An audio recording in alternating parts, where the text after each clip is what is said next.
Welcome to the Pharmacy Leaders Podcast with your host, Tony Guerra. The Pharmacy Leaders Podcast is a member of the Pharmacy Podcast Network, with interviews and advice on building your professional network, brand, and a purposeful second income from students, residents, and innovative professionals. Welcome to the Pharmacy Leaders Podcast. Right now I have a group of students from the University of South Carolina, and South Carolina is one of the very few schools, if not the only school, that has its own leadership development program. So I wanted to learn more about it, and Hanna Murray is going to take over for a little bit and introduce who's here, and then we'll get into the conversation.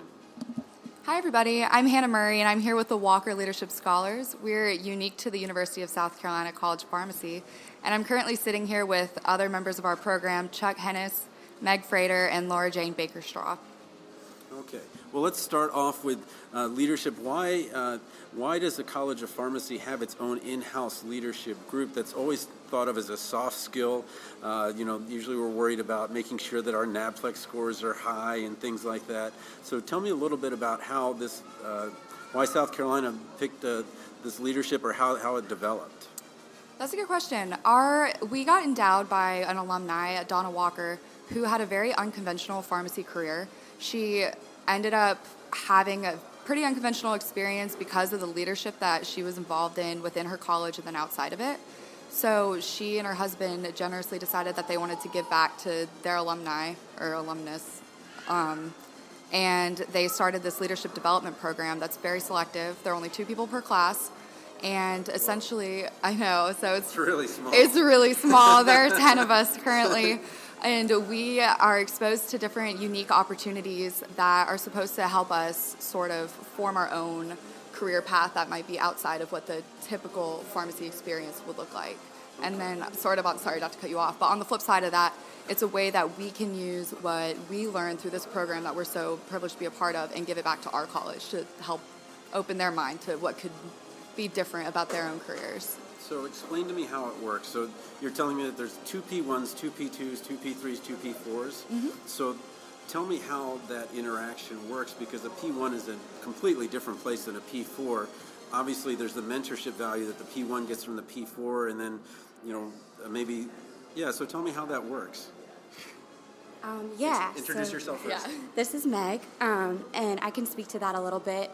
So as a P1, you go through more of an interview process that year, and that's how we find our next scholars. And so this year we're fortunate to already know who they are, and we're going to just kind of, interact with them and get them to think about taking on more leadership roles early on.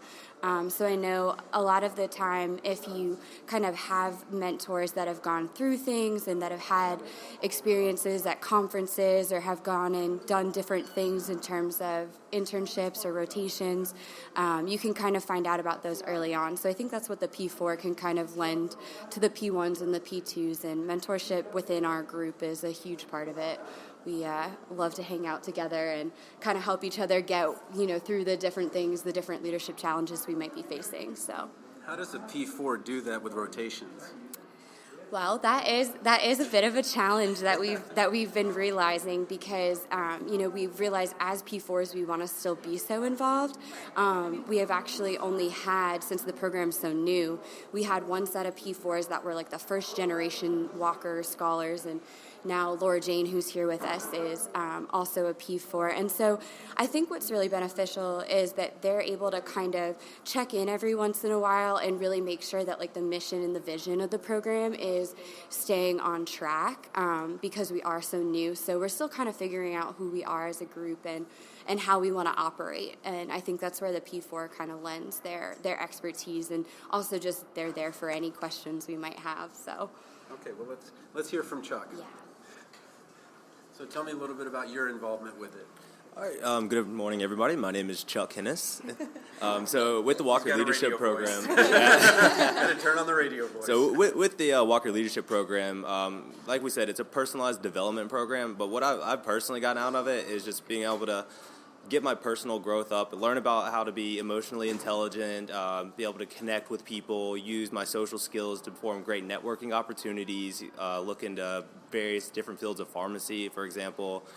Came into this college thinking, oh yeah, I'm just going to work at CVS like a typical pharmacist, or maybe in a hospital, because that's all I really knew. But through this program, I was exposed to leaders in industry, which now I want to pursue a master's in health and information technology along with my PharmD. I've been communicating with different representatives from companies such as Eli Lilly, Biogen, trying to really get my name out there and form these long-term connections of just being innovative with a pharmacy degree. I don't want to be one-directional. I want to be able to be adaptive, and that's really what this program has taught me, is just being able to talk to people more effectively, be able to lead my peers around me, and just be able to communicate on another level.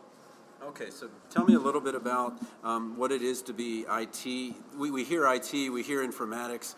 Tell me what that looks like for somebody that's interested in computers or interested in something more technological like that. I have a master's in human-computer interaction, so I can speak to some of those things, but tell me what a pharmacist does with technology to make patient care better. So typically, if you're trying to do informatics, that's like a PGY2 residency that you pursue, which is a great avenue. People usually end up being some kind of formulary management in a hospital system. You can apply to the community setting as well, trying to set up your own type of inventory list, make key innovations. What I personally want to do is I try to pitch ideas to people all the time of taking, like, say, example, pharmacogenomics and pharmacokinetics, hot topics. It's always coming into play. Taking those key concepts, being able to use like the new and upcoming systems like for IBM's Watson, using that type of AI system that can take in large amounts of data and do stuff that humans physically can't. For example, a company that I work for right now, we're using IBM to help our formulation for a steroid drug called budesonide. Mm-hmm. So basically, we took data from our PI historian, collected it all. I extracted it from the historian, put it in a format that we could send to IBM, and then IBM sends us back Watson's interpretation of the results that formed these connections that are over millions of data points that just people don't physically have the time to do. And then it gives us an idea of where we can start fixing our formulation. So how does that fit into pharmacokinetics and pharmacotherapy and all the classes that you have? How do you make time for something like that? So it is very difficult to try to get in there, and you have to have an open mind to be able to really dive into that. But so for say genomic standpoint or kinetic, you can try to take those abstract ideas and improve that personalized medicine for specific people. So say if you have alterations in certain genes that give you different types of different alterations of your cytochromes, and then you take medications, you're going to have a different metabolism rate of various drugs, and you got to be that expert that knows how to interpret those results and be able to help effectively have your physician prescribe for you.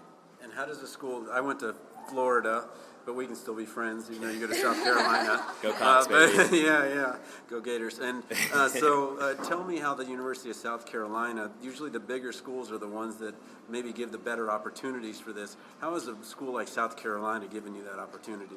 So very unique also to our school, along with the Walker Leadership Program, we have the Kennedy Center. Basically, it's the Kennedy Pharmacy Innovation Center, and it's a business-focused organization that really wants pharmacists that not just to be clinical experts. They want to give you that business expertise, but they provide opportunities for us to apply for and potentially help students out with funding to attend various different events. For example, I went to a digital health conference this past fall. It was a Digital Southeast health conference in Greenville, South Carolina. It was a phenomenal experience. The first time I got exposed to blockchain technologies and IBM and various different other health companies, but it is a fantastic experience. It's like those unique avenues that normally you don't get, and just our school is so good at being able to provide those opportunities for people, and you just got to seek it and pursue it. So a lot of people know blockchain as being part of Bitcoin. Mm-hmm. Can you quickly explain how blockchain works within pharmacy? You may or may not be able to do it quickly.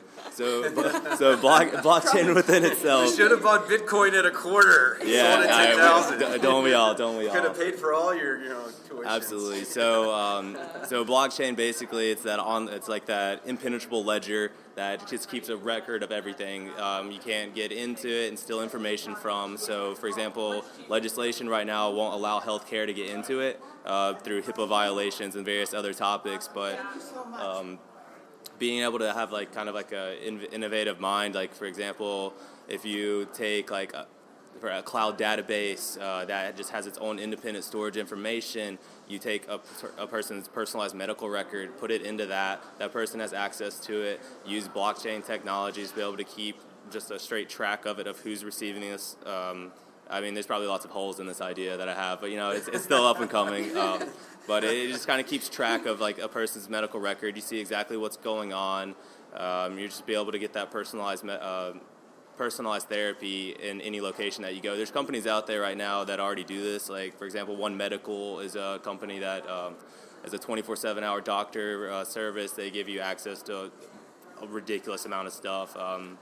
Something I really want to look into more, but it's just, there's lots of opportunities for it when legislation is able to get over those barriers of HIPAA mostly, but lots of room for innovation in the field of technology and healthcare. Like, they're evolving at the same rates. One's a little slower than, I guess one's a little slower than the other, but they are codependent, and it is the future. Okay, great. Well, let's hear from another scholar. Let's hear from Hanna Murray. And tell me a little bit about your experience at University of South Carolina so far, and what initiatives you're especially interested in. Sure. So I actually was really fortunate to do my undergrad and now my technically professional schooling at the University of South Carolina, and I'm definitely one of the most gung-ho Gamecock fans out there. I was a super student government nerd. You stole Spurrier. I know we did. So I was very involved in student government in my first 2 years of schooling, and that had a major impact on what I got involved in within pharmacy school. And I was really worried that going into pharmacy school, I wouldn't be able to have the same impact directly one-on-one on students, on the student body in general, because I figured that once I got to pharmacy school, it'd be so hard that blinders would be on and all I would do would be study. And I thankfully have found that I've been able to do everything I've wanted and more since I got in. So, for example, I'll say that the way that the University of South Carolina has best facilitated my success has been by being so supportive of the crazy abstract ideas that I've had. So not only do they have programs to help you just, accelerate in anything you want to do, but they're also so willing to put resources at your back so that you can actually make any kind of impact happen. And that is actually how I ended up being involved in the Walker Leader program. One of my biggest accomplishments in school was creating a presentation series on over-the-counter self-care for first-year college students, so not pharmacy students. Okay. And it's game style, it's interactive. We call it Treat Your Self-Care, so any Parks and Rec fans out there will get that. And we have actually reached over 120 first-year students by contacting residence halls and just getting our foot in the door. We do it during finals, and it's really fun. We tailor it to stressed-out college students, and they always have a lot of fun with it. So it has sort of accelerated my involvement in pharmacy school, and I'll say that the farther I get in school, the less I know career-wise what I want to do. I'm not going to ask you. So yeah, don't. You don't want to know. I have every idea in the world, but I'll say that between my undergrad experience and the Walker Leadership Program, I at least know the kind of impact I want to have in my career. I love working with first-year students. I love having a one-on-one impact. I love mentorship. And I have always said that I want to leave my school different from how I found it. Hopefully better. Yeah. And I think that hopefully I have. The Walker Leader Program actually was sort of a leg to stand on in an initiative that I had to create a position within student government that was devoted to community outreach, because I think that service is so important in our profession.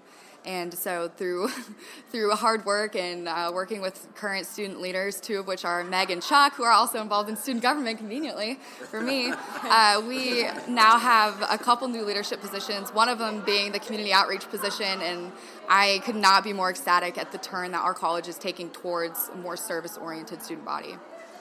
Tell me a little bit about why you decided to approach I don't want to say regular students, but students that are outside pharmacy school. We tend to be in our little bubble. That's so true. And what made you reach out? I definitely agree with getting out of the bubble, but tell me a little bit about that. So when I was in undergrad, I was so fortunate to be able to work with so many first-year students. I was part of an extended orientation program, and we worked with incoming students of all kinds, from all different backgrounds, able, disabled, with special needs, from out-of-state and in-state, and it made me realize what a vibrant student population we have. And I was just, and I did the 2-year undergrad, 4-grad program. So by junior year, I was starting pharmacy school, and I was not ready to let go of my undergrad. So that was sort of the way that I was able to converge my two passions of pharmacy and still working with our undergraduate student body. And I was very thankful to have friends in high places within big USC too, and they were able to help me facilitate some of the things I've done. All right, we're going to move on to Meg, and she's going to tell us a little bit about her future experience in Georgetown. But going back to something Hanna said, there is an author at Georgetown who wrote a book, So Good They Can't Ignore You. And it sounds like what I'm getting is that, and he recommends that you work on your skills, not really worry necessarily about the dream job and things like that. So it sounds like the Walker leadership path is really about getting so good they can't ignore you. But Meg, you have what I call a destination APPE, at least group of experiences. Can you tell me a little bit about how you got into Georgetown MedStar? Yeah, so it was a funny path to get here, but I'm very excited for the year I have ahead of me. It actually all kind of started with Lucinda Main. She is a friend of I know who she is. She's a friend of Donna Walker's as well. And she's been very kind to us, quite the mentor to all of us. And I let her know, I was like, I think I want to come to the D.C. area for my rotations. I'm from Massachusetts originally, so I thought about maybe moving back closer to my roots. So I was like, do you have any suggestions? Do you have any where to maybe start looking? And she put me in touch with someone that was able to start giving me some ideas. And so I reached out to a bunch of people in the area, and Georgetown University Hospital, I got in touch with someone there, and they had a few different rotations for me. So I'll be doing an internal medicine rotation, I'll be doing oncology, and I'll be doing transplant. I guess I'm just kind of, so this is, Georgetown is nationally regarded. It's like a Mayo. It's that level of success in terms of a hospital. How does somebody get that? So you're from South Carolina. You're beating out all these people from Maryland area. What did you do, or how did you get it? Or how did you do it? Well, I just actually sent an email, so I suppose maybe... You sent an email? I sent an email, so you're making it sound like this crazy thing.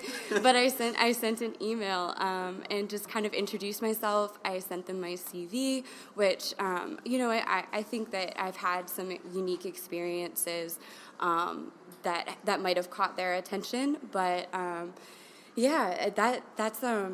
I'm doing a couple other things when I'm there too. So I think really it's just, reaching out and not being afraid to try, because I just kind of had that idea, let's see if this will work out. And when I got the 3 rotations at Georgetown University Hospital, I ended up applying for rotations at NCPA and APhA as well. So I'll be doing rotations there, and then I'm also fortunate enough to I'm gonna be a Kano intern, which is a legislative internship this summer with the I'm just taking it all in. with the American Society of Consultant Pharmacy. So I'm really excited to have a full year ahead of me with all those things. So. Okay, so I'm just kind of taking it all in, and so tell me what your schedule actually looks like for APPEs for the year, and kind of how you planned it. obviously when you're going for these top APPE rotations, you don't exactly get to plan exactly where it is, but tell me about deciding on DC and being in the nation's capital. That's my hometown. I'm from Montgomery County, Maryland, and I love the area, and there's so much to it. But tell me what your year is going to look like, and where you start off, and then how you end. Yeah, so I start off in May. I start off in Columbia, South Carolina. I'll be doing ambulatory care, so I'll kind of, have some time to get my things together, and then in June I'll start my internship. So I'll be with ASCP for 2 months, June and July, and that was going to be just a really great experience for me because I'm so interested to find out more about how we can advocate, and I think legislation plays so much of a part in pharmacy, but as students you don't really realize that until you're out in the real world and you realize, oh, there's a regulation that says you can't do that great idea you had or this or that. So that was kind of what I'm looking most forward to there. And then in August I actually go home, so I'll be with my family. I'll do my hospital rotation there that kind of gets me started, and then I'll jump into the acute care rotations for the next 3 months. So it kind of builds, which I didn't plan, internal medicine, oncology, and then transplant. And then I'll have a break. I'll be with APHA in January, and I will be with a community pharmacy in Delray in February.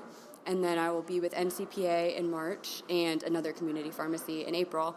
But it really, I think my advice for anyone else is, just try it. First of all, apply, because if you don't apply, you never know if you'll get it. But it really did take a lot of planning. So constantly being on top of sort of what's the backup plan if this one falls through or whatnot. So. Well, I know AACP has the Walmart Scholars, and it seems like the Walker Scholar is on that level where if you've got that, you've got the training, and now people recognize the training, so you can get your ridiculously good APPE set of rotations. So what I want to do here is just let everybody first do a shout out to anybody they want to talk shout out to that maybe has helped them in their journey. And then secondly, I've asked you a bunch of questions, maybe if there's anything I haven't asked you that you want to talk about. So shout outs, and then anything else you want to say. I'd like to give a big shout out, obviously, to Donna Walker for starting up this program as well, and then Bill and Lou Kennedy at the Kennedy Center at the USC has tremendously helped me out personally, as well with the WLS program. And then recently we just had a new faculty member, Dr. Alan Spees. He's the man. He's been able to give us that individualized leadership coaching that really helps develop these skills and just be able to honestly pretty much conquer the world. I love it. Oh my gosh, University of South Carolina president will be up to talk to you about that. Conquer the world, I like that. I do want to double back on something Chuck said, because through the Walker program, we ended up setting up a lunch with Bill and Lou Kennedy, the owner and CEO of Nephron Pharmaceuticals in Columbia. And because of that, Chuck and I actually both work at Nephron now. We leveraged it into a job, and I have never loved a job more than I love my job at Nephron, which is random because I don't want to do industry, but I adore my job and the work environment, so major shouts out to them. And Dr. Spees has only been with the USC College of Pharmacy for a short time, and he has had just an immeasurable impact on my life, so can't thank him enough, and I'm sure he'll listen to this. Hi, Dr. Spees, you're the best. Okay, and Meg. Anyone else? Well, I think you guys have covered a lot of it, but especially to Lucinda Main, obviously, personally, she's had such a great impact on my development. Donna, and our advisor, Miss Kathy Quarles-Moore, she is so proud of us, and I know she wishes she was here, but she's actually in Florida doing the compounding competition, so shout out to her because we miss her. Okay, anything else you guys want to say? No, just thanks for having us. We've had a really good time with this. And go Cox. Yeah, go Cox. Sort of thanks for being on the Pharmacy Podcast. Support for this episode comes from the audiobook Memorizing Pharmacology, a relaxed approach. With over 9,000 sales in the United States, United Kingdom, and Australia, it's the go-to resource to ease the pharmacology challenge. Available on Audible, iTunes, and Amazon.com, in print, ebook, and audiobook. thank you for listening to the Pharmacy Leaders Podcast with your host, Tony Guerra. Be sure to share the show with the hashtag #PharmacyLeaders.